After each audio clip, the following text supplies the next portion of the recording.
இருளை விலக்கி உலகை எழுப்பும் ஞாயிறு அங்கே குடியிருப்பான். அவன் ஆனை முகத்தனின் அடியவர் மனத்தில் ஒளியாய் வந்து கொலுவிருப்பான்.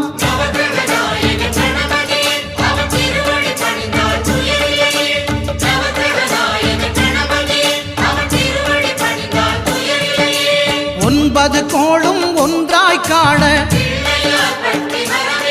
அங்கு கற்பகம் என்னும் கடவுளின் மெய்யில்